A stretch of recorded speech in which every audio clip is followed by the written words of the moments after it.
Before we get started, any questions over any of the homework assignments thus far? Yeah.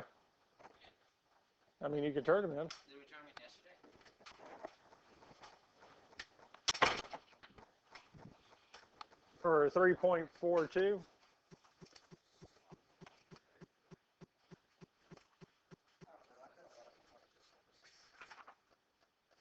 So 342.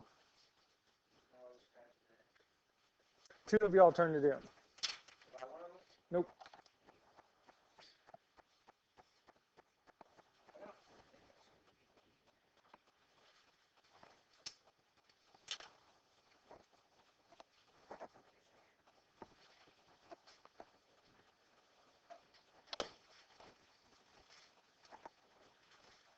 Now the first thing we're looking at today is the square root of a negative number.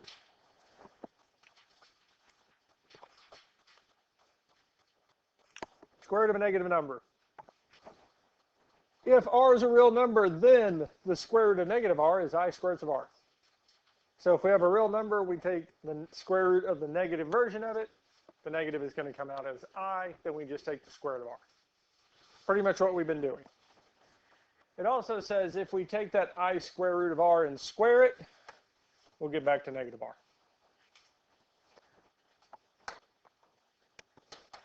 So if we set r to be, say, 4, so if we say r is 4, well, according to this, we can take the square root of negative 4, which would give us 2i. And if we square it, we're going to get right back to negative 4.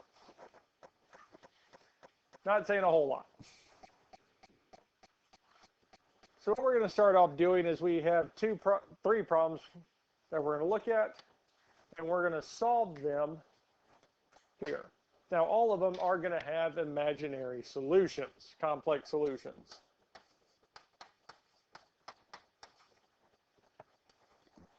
So x squared plus 4 equals 0. Now, we can't solve it by graphing, because if we tried to graph it, x squared plus 4, it does not cross the x-axis, so graphing does not work, which means factoring will not work. Our steps for factoring aren't going to work. But we can use the square root method because the only variable we have is x squared. We don't have a middle term.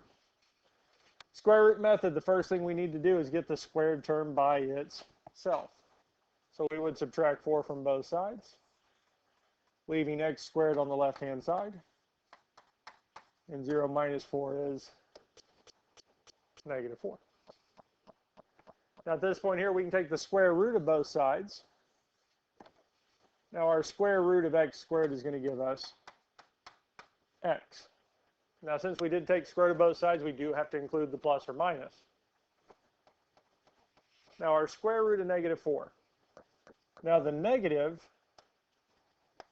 we know is going to come out as I. And what that leaves us with is just the square root of 4. And the square root of 4 is 2. So the square root of negative 4 is 2i. And since x is indeed by itself, it tells us that x is equal to plus or minus 2i. That's it.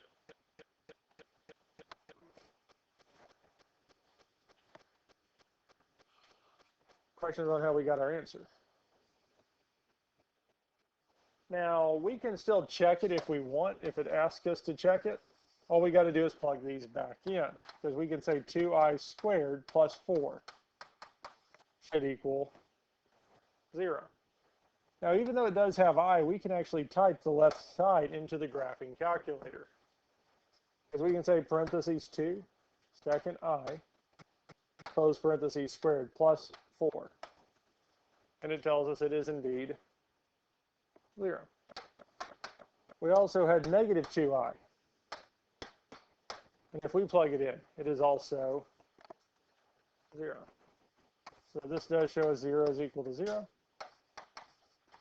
Negative 2i squared plus 4.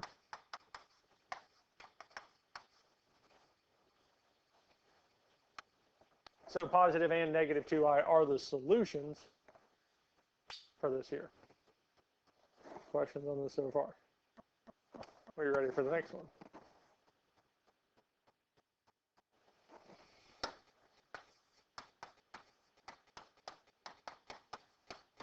Now, we could get this equal to 0 and go from there. But since we don't have a middle term, we don't have x.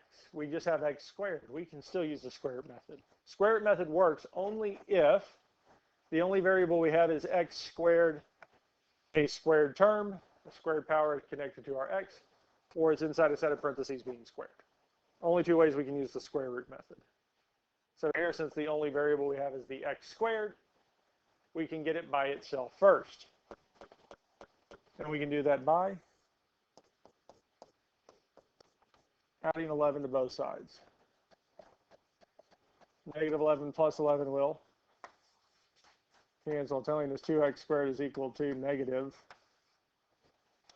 36. Now the x squared term, our squared term is not by itself, so we're going to divide both sides by 2. Telling us x squared is equal to negative 18. And then last but not least, we would square root both sides. The square root of x squared is x is equal to plus or minus. Now the square root of negative 18, the negative is going to come out of the radical as I. So now we're left with the square root of 18. If we want to, we can use the 30xs to find the square root of 18, because the square root of 18 is really looking at the square root of 9 times 2. Square root of 9 is 3. Can't take the square root of 2. Telling us that the square root of 18 is 3 square roots of 2, which means the square root of negative 18 is 3i square roots of 2. And since x is by itself already, our solutions for this here is that x is equal to 3i square roots of 2. Questions on this here? Now, we don't have to, but 2, because we can go 2 parentheses, 3i square roots of 2 squared minus 11 should get us negative 47, yes?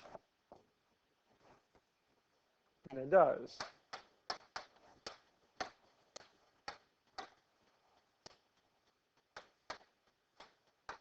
And we can check it with negative 3i squared to 2, and it still gives us negative 47.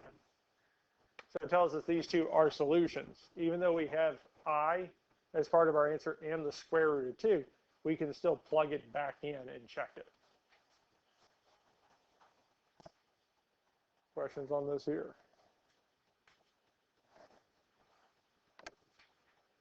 Four x squared plus 20. If we want to find the zeros, and we've talked about this before, really it's just finding out what value of x is going to make 4x squared plus 20 be zeros. Now we could graph it, because it is already equal to 0. 4x squared plus 20, graph. It comes nowhere near the x-axis. Zoom. We get something like this here, and even at 0, the closest it gets to it is 20. It gets nowhere near the x-axis. The negative 10 to 10 is fine. Scale, we'll say that the minimum is, for y is negative 2. We'll go to 32, 3. As we can see here, it does get somewhat close to the x-axis, but it's not going to cross it. Now, if this had said to find the real zeros, we would say no real zeros. There aren't any, because all the zeros are going to be complex. At this point here, we can solve by using the square root method, because the only variable we have is being squared. We only have a squared term. We don't have a term to the first power.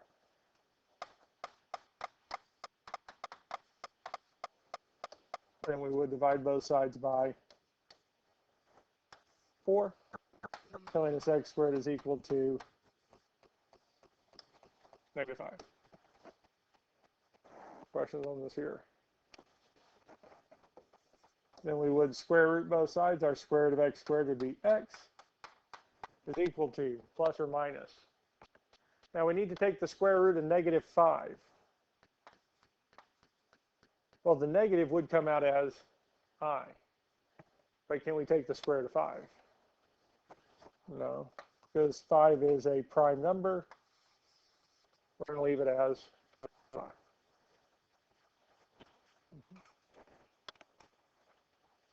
And if you're not sure, we can always use the 30xs. The yellow calculator does simplify radicals pretty nicely. Square root of 5 is just square root of 5.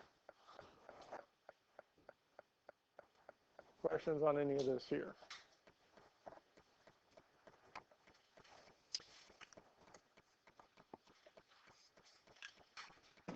Now, up to this point, we've had different ways to solve quadratics. Factoring, graphing, and square root method. But none of these work really for all cases.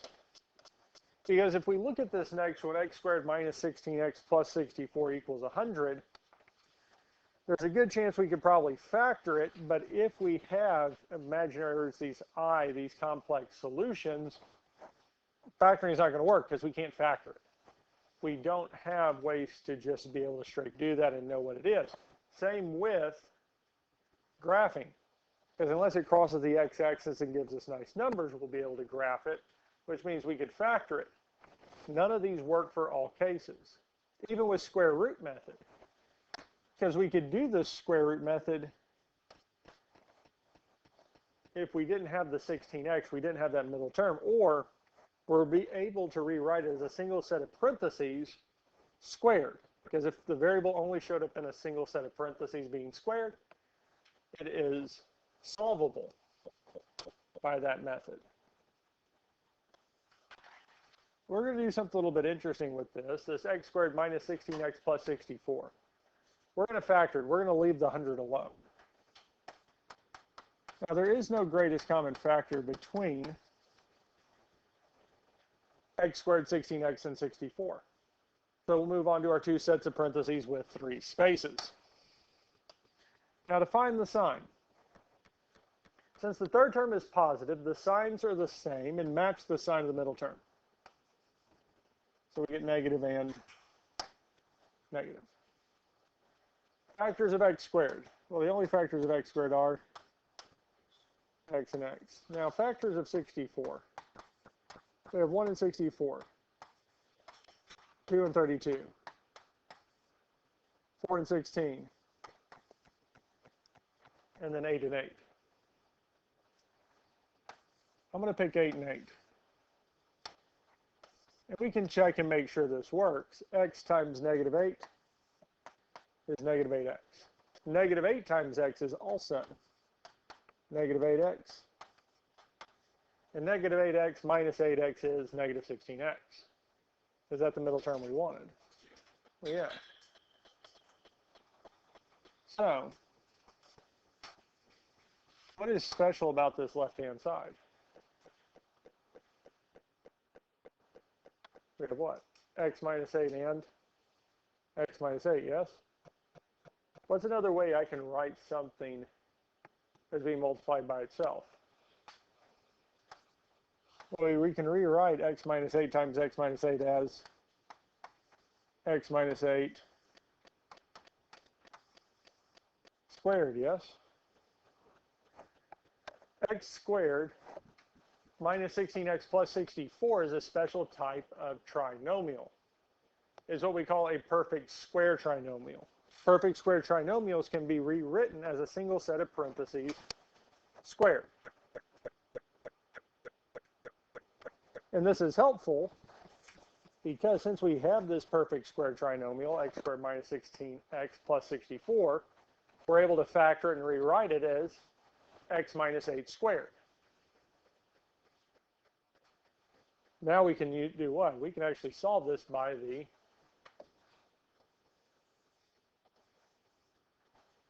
square root method. Because now since we only have a variable, the x, inside a set of parentheses being square, that's the only place it shows up, we can actually apply the square root method to it. Because square root method only works if the only variable we have is x squared, or the only place x shows up is inside a set of parentheses being squared. We're able to rewrite this, so now these will cancel, leaving me with x minus 8 is equal to plus or minus 10. So the fact that we were able to factor x squared minus 16x plus 64 into x minus 8 squared let us be able to use square root method. Now, since x is not by itself, we have to get x by itself by adding 8 to both sides. So we get x is equal to 8 plus or minus 10. Questions on this so far? Are you kind of seeing how this works? Yes? Now, we can call this done. We can say we're finished as long as 8 and 10, we cannot add or subtract them. Can we add 8 and 10?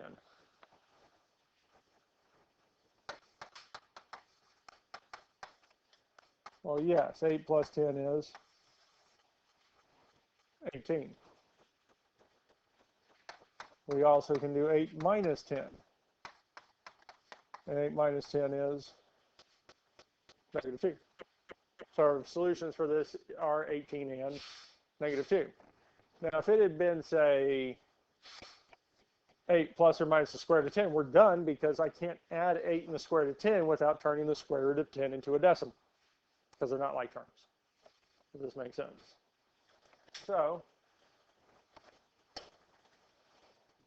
18 and negative 2 are our solutions.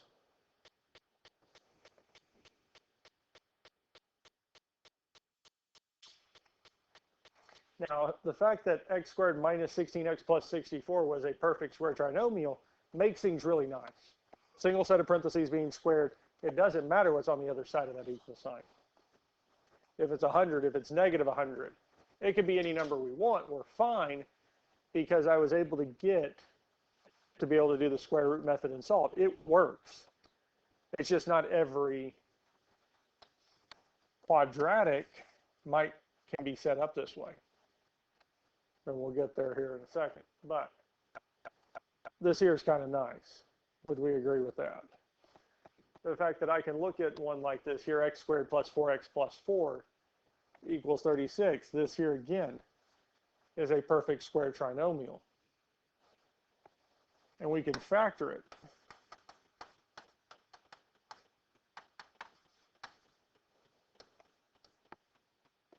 Because since the third term is positive, our signs are the same and match the sign of the middle term, which would be plus and plus. Factors of x squared are, well, the only ones are x and x.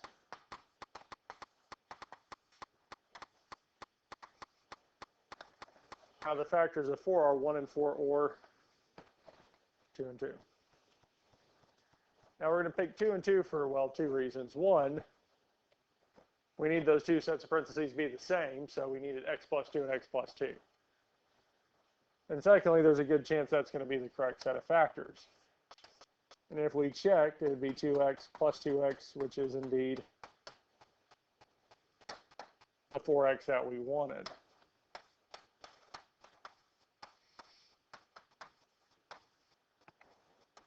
So really, we can say that this is x plus 2 squared equals 36, yes? And just like before, like the last one, we can take the square root of both sides. Squared and squared will cancel, telling us that x plus 2 is equal to plus or minus 6.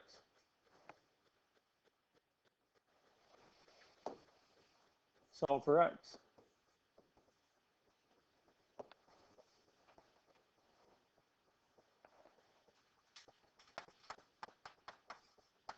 Negative 2 plus or minus 6, well,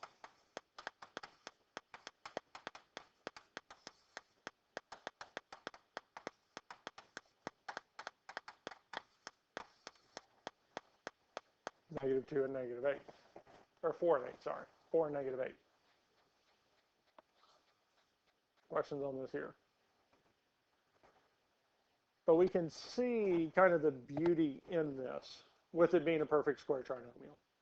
But it makes it nicer to solve it. No matter what this is equal to, it works as long as what?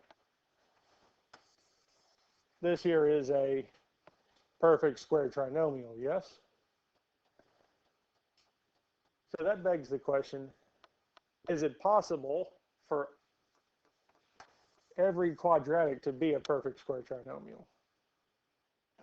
Well, no, we've already seen a good number that aren't. Yes?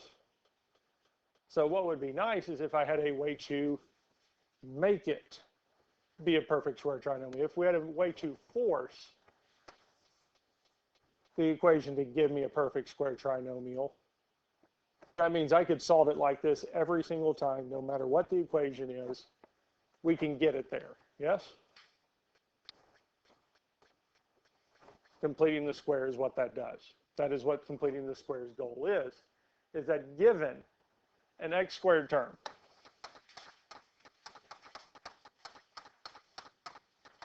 giving ax plus bx, ax squared plus bx plus c, given an x squared term and a middle term, an x squared and a bx term, I want to be able to find the value of c that will make this perfect square trinomial. And the value of c that will make any of these here into a perfect square trinomial is equal to b over 2 squared.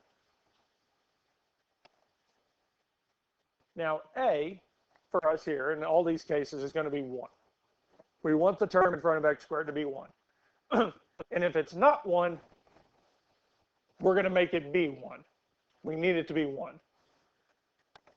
And now as we look at this problem here, x squared plus 14x plus c, what is our value of b?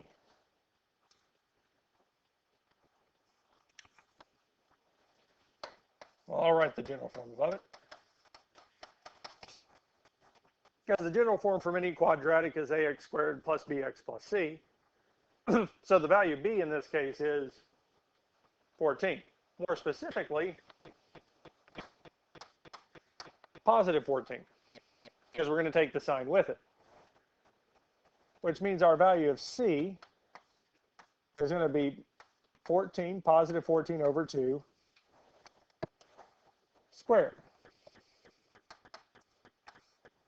Now, at this point here, we could type the whole thing in the calculator and let it do it for us. I wouldn't. I would divide first. What's 14 divided by 2? 7. Now we can square it. 7 squared is 49. So our perfect square trinomial, given x squared and 14x, or x squared plus 14x, we would need plus 49. So x squared plus 14x plus 49 is the perfect square trinomial. We're good with that there. Now we need to factor it.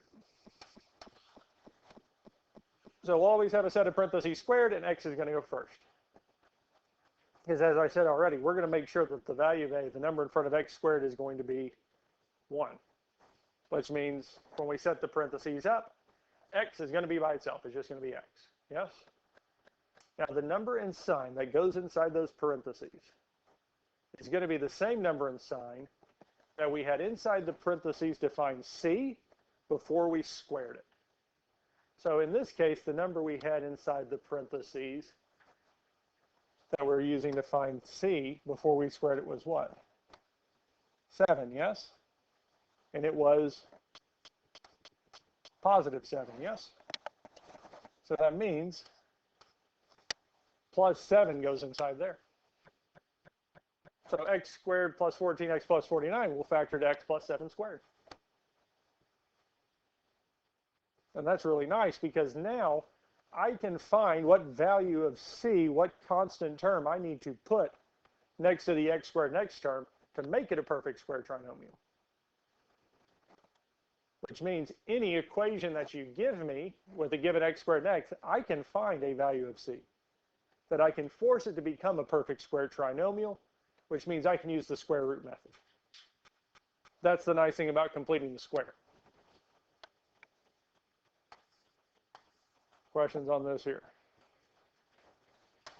So that there is our answer. Now, before we start actually solving by completing the square, we're going to work a little bit on finding the value of C.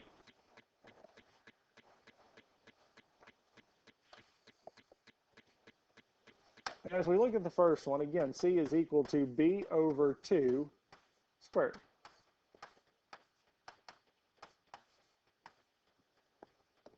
And as we look at the first one here, x squared plus 8x plus C, our value of B is positive 8.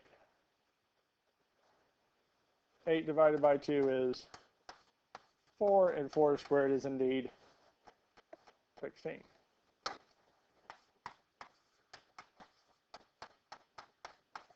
So our perfect square trinomial would be x squared plus 8x plus 16, yes? Now to factor it, set of parentheses squared x, number inside the parentheses. Abigail Baker, please come to the office. Abigail Baker, please come to the office. Inside the parentheses before we squared it was positive 4. So that tells us that we have x plus 4 squared. Questions on this here?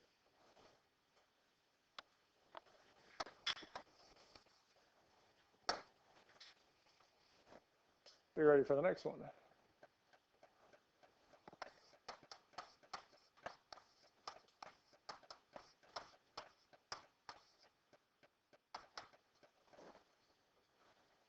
So our middle one, x squared minus 2x plus c, we're trying to find that value of c. But we know the value of b is negative 2. Now negative 2 divided by 2 is going to be negative 1. Negative 1 squared as well. Positive 1. So our value of c is 1, telling us that our perfect square trinomial should be x squared minus 2x plus 1.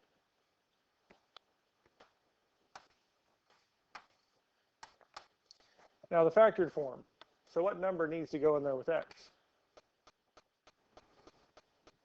Negative 1, because the number inside the parentheses before we squared it to find c was negative 1. So that negative 1 is going to go in there with x, telling us that we have x minus 1 squared.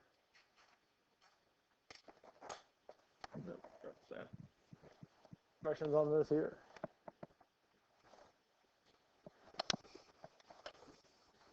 Let's look at one more.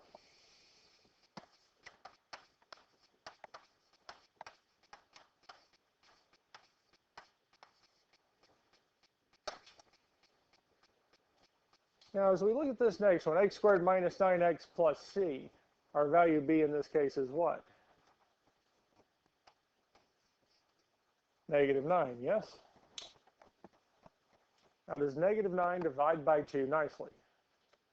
Well, no, it's not an even number, it doesn't divide by 2, so we're going to leave it as a fraction. Funny enough, with these here, it's easier to work with fractions than it is to work with decimals. So if we get a number inside the parentheses before we square it to find c that does not reduce nicely, does not give us an integer, we're just going to go on and square it. Now, there's sometimes we'll need to simplify it a little further, because if it said it was negative 9 halves, so we have negative 9 halves over 2, okay, we'll need to simplify that to negative 9 fourths. We can't have fractions and fractions, but simplify it as best we can, square it. Because what that tells us is that our quadratic, our perfect square trinomial, is going to be x squared minus 9x plus 81 fourths.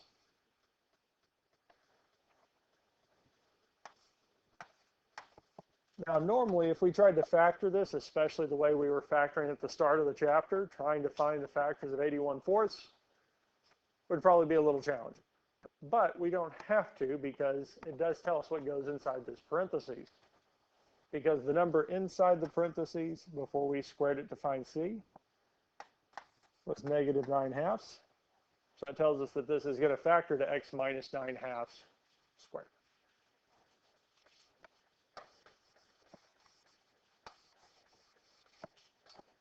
Questions on any of this here? And really, this here is the key point to completing the square. We will have this up tomorrow. Because once we get it into that single set of parentheses being squared, we can apply the square root method to it to find our values of x at work. And it works for all of them. This is the first method. Completing the square is the first method that we have for solving quadratic equations that works every time.